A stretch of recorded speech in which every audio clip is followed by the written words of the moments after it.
ရင်ဂျာဖြစ်လာဖို့နောက်ဆုံးစမ်းသပ်ချဟာလူကြိုင်းမထင်မှထားတဲ့အချိန်လေးတစ်ခုကိုဥတီသွားပါတော့တယ်သူတို့ရဲ့တာဝန်ကရိုးရှင်ပါတယ်ရန်သူနယ်မြေအတွင်းပြကြသွားတဲ့လေရင်တစည်းကိုရှာဖွေစစ်ဆေးပြီးဖြစ်စည်းပစ်ဖို့ပဲဖြစ်ပါတယ်ဒီစစ်စင်ရေးအတွက်အီတန်ကအဖွဲ့ခေါင်းဆောင်ဖြစ်ပြီး7ကတော့ဒုတိယအဖွဲ့ခေါင်းဆောင်အဖြစ်တာဝန်ပေးအပ်ခြင်းခံရပါတယ်သူတို့ကိုရန်သူနယ်မြေနဲ့မနီးမဝေးတနေရာမှာဟယ်လီကော်ပတာနဲ့ချပေးခဲ့ပါတယ်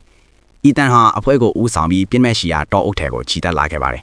ညရောက်တဲ့အခါခကြအနာယူနေတော့သူတို့ရဲ့အပေါ်ကနေတခုခုကရုပ်တရက်ဖြတ်ပြန်ထော်ပါတယ်ဒါဟာသူတို့ကို6လန့်ပေါ်အတွက်ဆရာချစ်သူစာချင်းကတမင်လုတာလို့ပဲအားလုံးကယူဆခဲ့ကြပါတယ်မနေ့ရောက်တဲ့အခါမှာတော့သူတို့ဟာပြက်မက်လီန်ကိုအဝေးကနေလမ်းမြင်လိုက်ရပါပြီဒါပေမဲ့စစ်တေတယောက်ကထူးဆန်းတာတစ်ခုကိုသတိထားမိလိုက်ပါတယ်အဲ့ဒီလေရင်ဟာသူတို့ပေးထားတဲ့မြေပုံညွန်းကိန်းနဲ့မီတာ100လောက်လွဲနေတာပါပိုပြီးထူးဆန်းတာကတော့ရေဒီယိုဆက်သွယ်ရေးဇက်တွေအားလုံးဟာဘာအချက်ပြမှုမှမရပဲထူးဆန်းတဲ့စူညံထန်တွေပဲထွက်ပေါ်နေပါတယ်ဒါဟာလဲစမ်းသက်ချက်ရဲ့အစိပ်ပိုင်းတစ်ခုလိုပဲသူတို့ထင်ခဲ့ကြပါတယ်သူတို့ဟာအစီအစဉ်အတိုင်းလေရင်အနားကိုချင်းကပ်သွားကြပါတယ်အီတန်ကတော့အဝေးတနေရာမှာအလင်းပြန်နေတဲ့အရာတစ်ခုကိုတွေ့တာကြောင့်တယောက်တည်းတွားရောက်စစ်ဆေးခဲ့ပါတယ်ကျန်တဲ့အဖွဲ့ဝင်တွေကတော့လေရင်နားမှာဘယ်သူမှမရှိတာကိုတွေ့ရတဲ့အတွက်အနားကိုကပ်ပြီးမိုင်းတွေထောင်ကဖောက်ခွဲလိုက်ပါတော့တယ်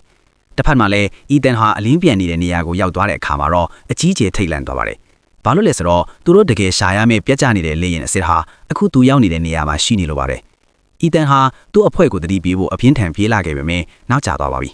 အဖွဲ့ဝင်တွေဟာသူတို့ဖောက်ခွဲလိုက်တဲ့လေရင်ကိုကြည့်ပြီးကြောက်လန့်သွားကြပါတယ်ဖောက်ခွဲမှုထည်သွားပေမဲ့အဲ့ဒီလေရင်ဟာဘာတန်ရမှမရပဲအခုမှဆက်အင်ဂျင်တွေရုတ်တရက်နိုးလာပါတော့တယ်